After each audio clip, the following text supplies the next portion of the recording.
kita itu tidak perlu memandang fisik, kita tidak perlu memandang dia siapa, kita tidak perlu memandang dia berbahasa apa. Yang perlu kita satukan itu dia bangsa Indonesia. Ketika kita satu sama bangsa Indonesia, otomatis kita pun satu persepsi, yaitu apa? Ingin memajukan bangsa Indonesia. Dan ketika ada sifat disintegrasi, otomatis dia tidak akan pernah bisa menanamkan sifat Pancasilanya pada diri dia sendiri. Lalu, harus apa nih yang berkaitan dengan integrasi? Pembentukan ormas ilegal. Ya, seperti halnya suatu perkumpulan ataupun organisasi terstruktur. Ormas merupakan salah satu, kalau menurut saya ya, organisasi masyarakat yang mereka perlu suatu sertifikat ataupun kelegalan atas apa perkumpulan yang mereka ciptakan. Tetapi karena adanya disintegrasi, karena mereka merasa mereka melakukan ormas-ormas ilegal tanpa ada suatu struktur, tanpa ada suatu pengesahan yang jelas. Mereka melakukan suatu tindakan, entah itu melakukan kegiatan-kegiatan brutal di jalanan, mengatasnamakan ormas dan segala halnya mereka lakukan tanpa memikirkan hal yang berkaitan dengan keharusannya. Terus ada juga kekerasan terhadap masyarakat kelas bawah. Ini yang sering banyak terjadi, sepertinya pengusuran, seperti halnya mungkin adanya seperti tadi pengeksploitasian tanah. Mereka tidak memandang rakyat bawah, apakah yang akan terjadi sama mereka, apakah dengan pembakaran hutan akan merusak wilayah mereka. Mereka tidak memikirkan itu. Itulah disintegrasi. Penyalahgunaan jabatan. Ya, banyak dari kita yang merasa bahwasanya kita senantiasa ditipu oleh banyak pemerintahan. Itu mungkin saya tidak bisa terlalu jauh tentang pemerintahan, mungkin bukan inian saya, tapi jelasnya seperti itu. Sekarang solusinya seperti apa? Solusinya mungkin melakukan pengarahan terhadap para pimpinan. Yang dimaksudkan oleh saya bukan dari kita, tapi lebih ke harus ada tahapan-tahapan tertentu mungkin ya untuk mereka para pemimpin agar diberi arahan bagaimana tata cara melakukan pemimpinan yang benar, agar mereka kalau mindset mereka tidak berfokus terhadap jabatannya doang, gitu kan. Sekarang melakukan penyusuran dari pusat terhadap kinerja para wakilnya. Maksudnya apa? Saya harap dari pusat sendiri melakukan suatu penyusuran, di mana apakah pihak disintegrasi ini atau perlakuan disintegrasi ini masih terjadi? Apakah masih banyak oknum-oknum yang tidak memikirkan kemaslahatan masyarakat lain untuk kepentingan dirinya? Itu perlu dilakukan senantiasa meminimalisir terjadinya disintegrasi. Yang terakhir ada juga menetapkan undang-undang dasar tegas terhadap para tindak integrasi. Ya, di sini mungkin susah untuk menemukan seseorang yang berperilaku atau bisa mendisintegrasikan. Tapi untuk mereka jerat tentu harus ada sesuatu hal yang mungkin bisa membuat mereka takut. Dan salah satunya adalah menggunakan undang-undang. Sekarang lanjut. Lemahnya pengawasan terhadap kemungkinan dekadensi moral. Ya, ini beberapa hal yang mungkin bisa saya jelaskan.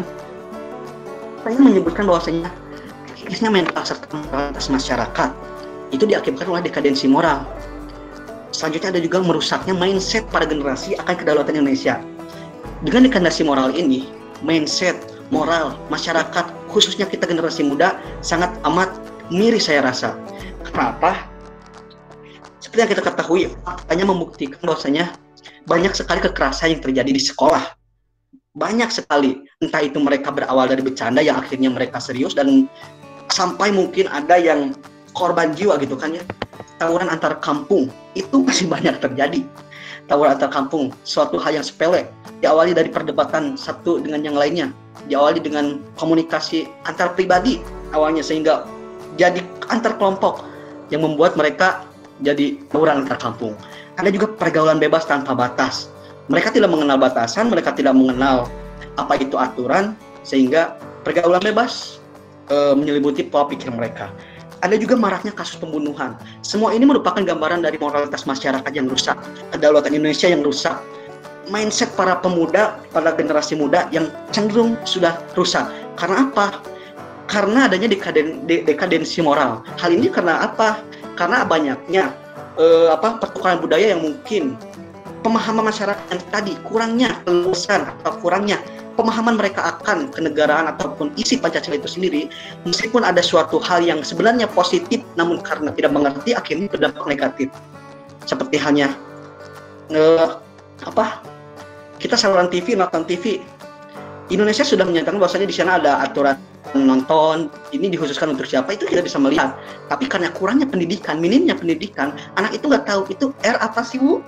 Itu eh RD apa sih Bu dalam TV, itu mereka nggak tahu karena memang tidak ada pembelajarannya gitu kan. Tanpa adanya penyuluhan, tanpa adanya pengetahuan, mereka tidak akan mengerti meskipun sudah ada.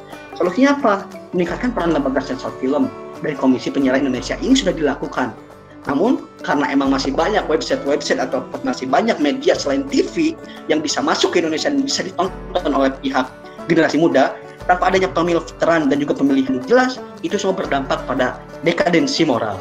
Selanjutnya, gencar melakukan penyuluhan mengenai kependidikan kepancasilaan, kembali lagi kepada Pancasila, di mana ketika kita sudah dimasuki atau sudah di mindset kita dipenuhi dengan Pancasilaan, otomatis dalam kinerja ataupun dalam perannya sebagai warga negara, harusnya kita harus nantiasa lebih mengerti, lebih cerdas dan juga lebih lebih pintar dalam memilih segala sesuatu hal.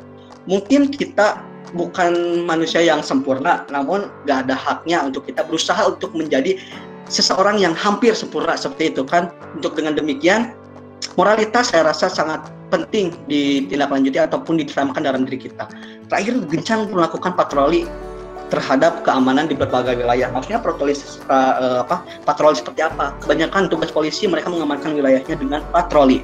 Sedangkan ya tadi, karena emang ada kekuasaan ataupun ada suatu integrasi ataupun ada suatu penyalahgunaan jabatan, mereka merasa bahwasanya udahlah nggak usah patroli, kita diam aja di sini, atau nggak ada yang negur, masyarakat nggak mungkin negur juga.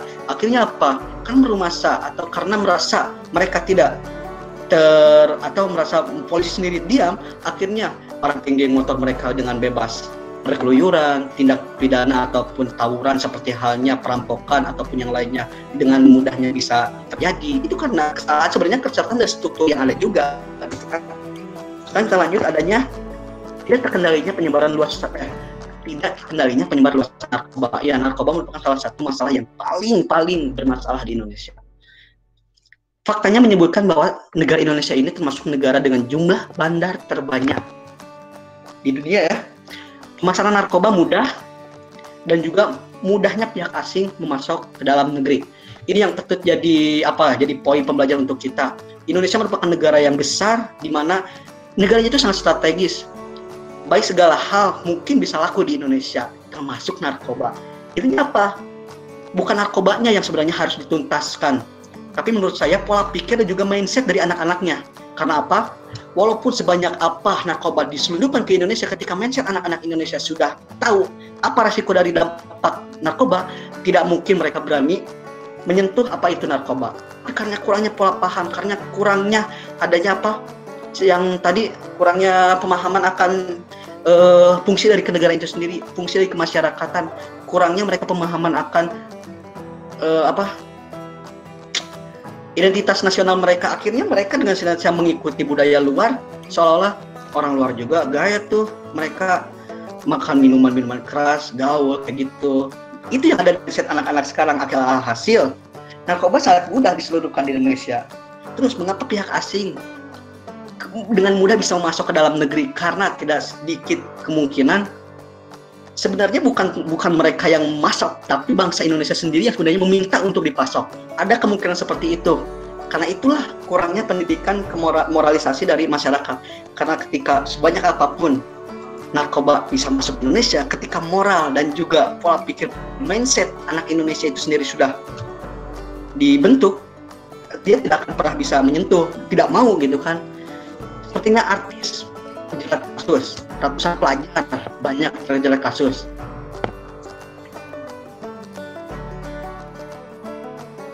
Hidup lagi deh. Artis banyak terjerat kasus konsumsi narkoba, meningkatnya kriminalitas disebabkan oleh apa? Karena narkoba tadi. Mereka yang sekedar ingin aku lagi ngerasa pusing nih, akhirnya mereka melakukan nyaman narkotika. Ketika mereka tidak sadar, mereka melakukan suatu hal yang mungkin di atas luar nalar mereka. Banyaknya kecelakaan yang diakibatkan oleh alkohol. Gitu, ya. Selanjutnya, solusinya apa? Solusinya apa yang sesuai dengan apa itu memberikan pembinaan dari sejak dini, memperkuat sisi penelusuran terhadap para bandar, memberikan sanksi paten tidak terhadap bandarnya saja, melainkan terhadap mereka yang mengkonsumsinya pula. Di sini saya rasa akan lebih cenderung baik apabila yang dihukum mati itu bukan hanya sekedar yang bandarnya saja, tapi mereka juga yang mempergunakannya. Tidak akan ada bandar ketika ada yang membeli, tidak akan pernah ada bandar ketika tidak ada yang membeli. Bahkan akan ada banyak bandar ketika itu banyak yang membeli. Seperti itulah, saya rasa semuanya salah gitu kan. Tapi mungkin ada suatu hal yang mungkin kita ketahui, entah itu mungkin income-nya masuk ke negara kita atau ketahuilah itu. Lanjut.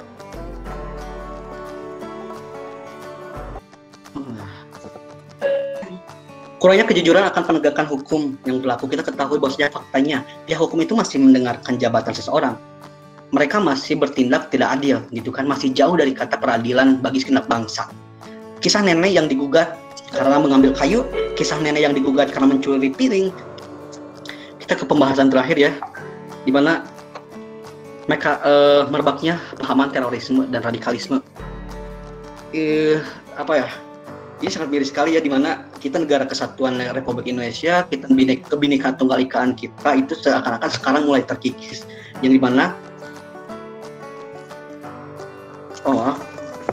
ini saya. Nah, sekarang banyak sekali liputan yang sedang viral gitu kan, tragedi terorisme, radikalisme yang mungkin sering terjadi di beberapa daerah tersebar di kawasan Indonesia. Teroris dan radikalisme itu sendiri merupakan sebagai suatu usaha yang dilakukan oleh seseorang, oleh oknum, untuk melawan oknum hukum dengan mengatasnamakan agama. Ini sangat miris ya, di mana agama itu merupakan suatu tuntunan untuk dia mencapai kebahagiaan dunia akhirat. Mereka memanfaatkan untuk berperilaku luar dari ajaran dari agama itu sendiri, gitu kan. Disinilah terorisme dan radikalisme merupakan salah satu faktor paling sangat memiriskan terhadap halangan akan masuknya mindset Pancasila terhadap diri kita, gitu kan. Kasus pengeboman gereja di beberapa wilayah Indonesia dengan asas jihad, dengan asas beribadah, dengan asas ia ingin masuk surga, mereka melakukan hal itu. Padahal tidak ada jaminan, tidak ada dalam kitab sucinya untuk mengatakan bahwasanya ketika dia melakukan hal itu dia masuk surga.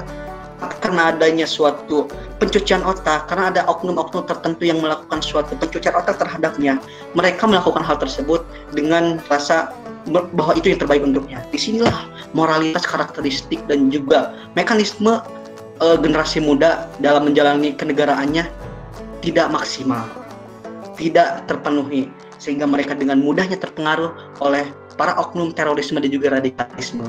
Tanpa mereka berpikir mereka ingin melakukan itu karena mereka sudah terkontaminasi, karena mereka sudah merasa dirinya tercuci, mereka seolah percaya dengan apapun yang oknum itu katakan, mereka berani melakukan hal itu.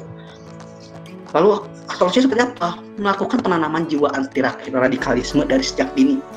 Sesuatu harus dari kecil, jangan sekarang kita udah gede baru kita dikasih tahu. Karena pada dasarnya situasi atau keadaan yang paling tepat untuk memberitahu sesuatu hal terhadap anak kecil, terhadap seorang itu adalah di masa dimana mereka ada pada situasi keingintahuan yang sangat-sangat tinggi, yaitu ada pada saat mereka ini, gitu kan.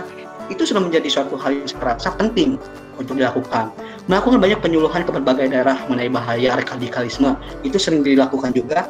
Terus menerapkan jiwa nasionalis terhadap para generasi, dan inilah yang sedang kita lakukan dengan mempelajari pendidikan Pancasilaan. Tanpa kita sadari kita sudah menerapkan jiwa nasionalis terhadap diri kita melalui pendidikan Pancasila. Yang terakhir yaitu adanya revolusi industri TIK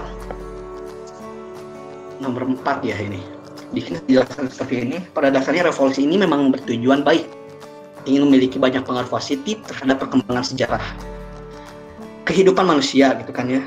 Namun ternyata di balik itu semua sedikit pula dampak negatif yang dirasakan oleh bangsa Indonesia tersendiri khususnya, gitu kan. Dengan terjadinya revolusi ini teramat sangat mempengaruhi sisi perkembangan digital, disruption ataupun disrupsi dari disrupsi teknologi. Dampak negatif yang ditimbulkan ialah banyak sekali anggapan bahwa aktivitas yang sekarang kita lakukan itu seolah tanpa batas. Perkembangan teknologi informasi dan komunikasi TIK yang telah membawa dampak begitu besar dalam kehidupan manusia secara keseluruhan seolah menjadi suatu hal yang negatif karena kurangnya pemanfaatan dalam diri kita, kurangnya pemahaman atas fungsi sebenarnya dari teknologi itu. Mungkin cukup sekian presentasi yang saya dapat sampaikan. Terima kasih atas perhatiannya. Assalamualaikum warahmatullahi wabarakatuh.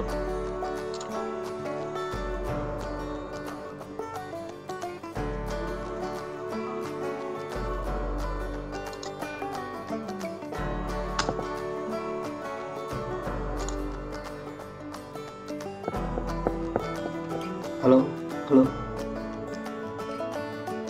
Oh ya, halo. Oh, ada ya, Bu?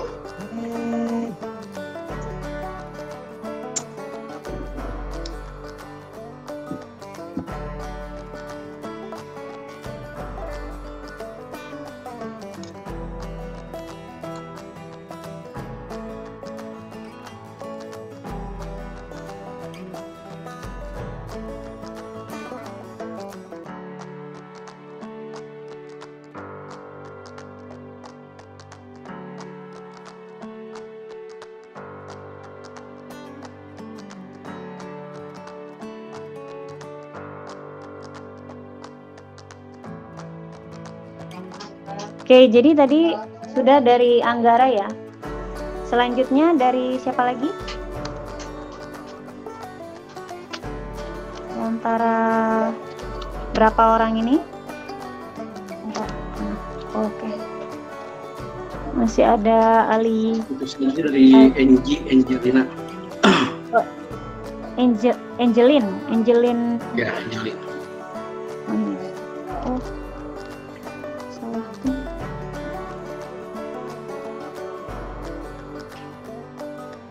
Bisa nggak dia?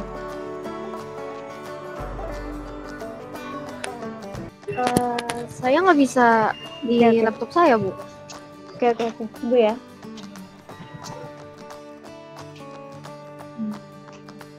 Gue buka dulu tadi filenya.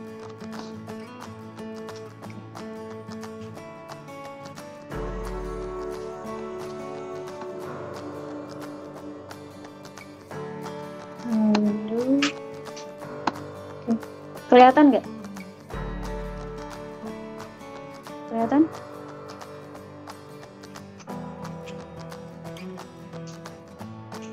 Kelihatan ya? Iya, betul.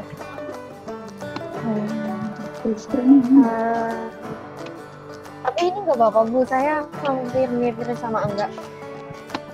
Nggak apa-apa, silakan. Kan memang isinya juga sedikit kan yang itu. Nggak apa-apa, silakan. Selamat sore teman-teman. Hari ini saya akan mempresentasikan mengenai beberapa tantangan dalam penerapan nilai-nilai Pancasila.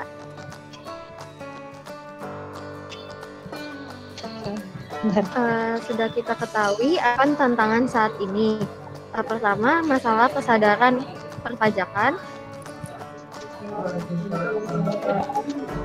Oke. Masalah korupsi, masalah lingkungan, masalah disintegrasi bangsa, masalah dekadensi moral, masalah narkoba, masalah penegakan hukum dan yang berkeadilan, dan masalah terorisme.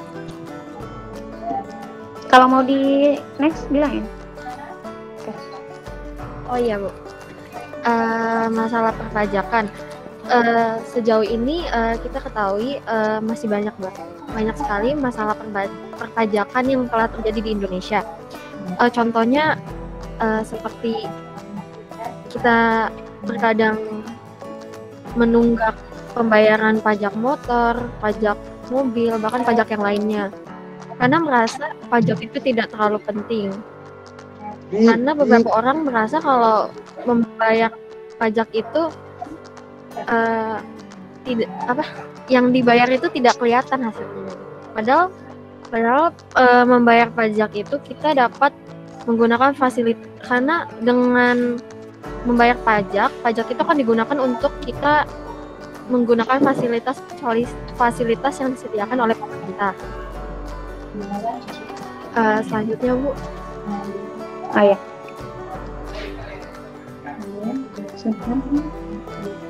Masalah korupsi juga, melihat para pejabat pun juga banyak yang kita lihat kan. Contohnya kayak korupsi yang sembako untuk COVID di tahun 2020 kemarin.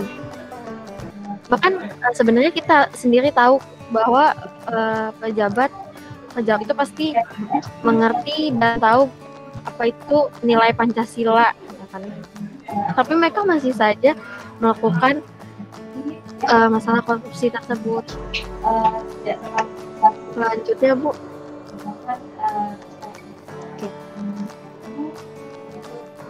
Masalah lingkungan juga bisa menjadi faktor dari tantangan kita ya. Di Indonesia banyak sekali ya di zaman sekarang yang sering kita lihat kayak pembakaran hutan, pembuangan limbah ya di sungai, dan sekarang juga semakin banyak kan gedung-gedung yang dibangun gitu. Terus penebangan hutan, bahkan sampah plastik pun juga sebagai masalah juga buat lingkungan di Indonesia. Apalagi kita tinggal di negara Indonesia yang terkenal paru-paru dunia. Selanjutnya, Bu. Masalah disintegrasi. Kita ketahui bahwa integrasi itu kan bersatunya negara kan, persatuan. Tapi di sini di Indonesia banyak sekali masalah dari disintegrasi. Yang itu berbalik dari rasa ingin bersatu. Banyak sekali masalah disintegrasi yang terjadi. Contohnya kayak perbedaan agama, perbedaan kepercayaan, perbedaan adat, itu juga bisa menjadi salah satu faktor negatif ya bagi kita semua. Selanjutnya, Bu.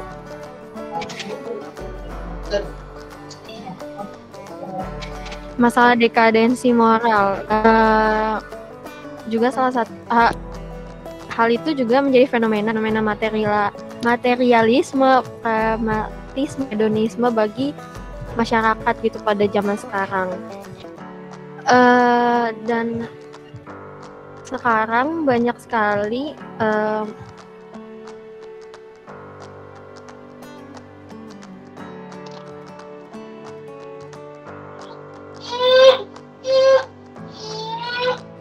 Kenapa? Iya, sudah terlihat semuanya.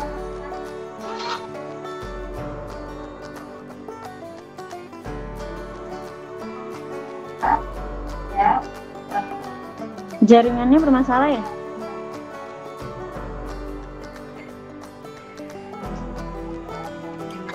Oh ya, udah masuk.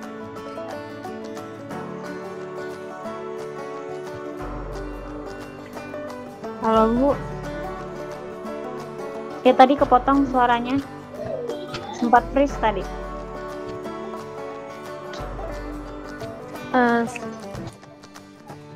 Selanjutnya, Bu. Kedengeran gak sih? Kedengeran. Masalah narkotika juga salah satu tantangan ya bagi kita semua. Apalagi Indonesia itu sebagai negara yang sangat mudah terjadinya pemasaran obat-obatan terlarang ini.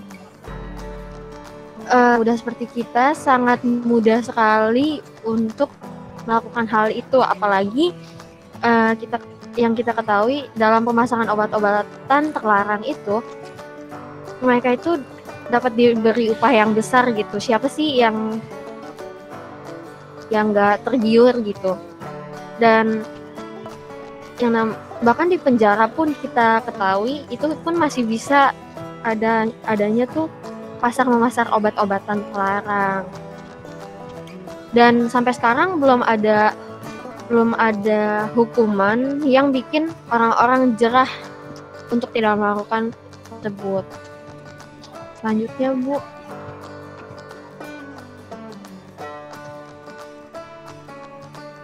Masalah penegak hukum dan keadilan lah ya. Kita sudah banyak kan dari kita yang tahu istilah dari tajam ke bawah tumpul ke samping. Tajam ke bawah tumpul ke atas. Jadi tuh sekarang tuh banyak banget hal yang nggak adil bagi kita semua. Kadang kayak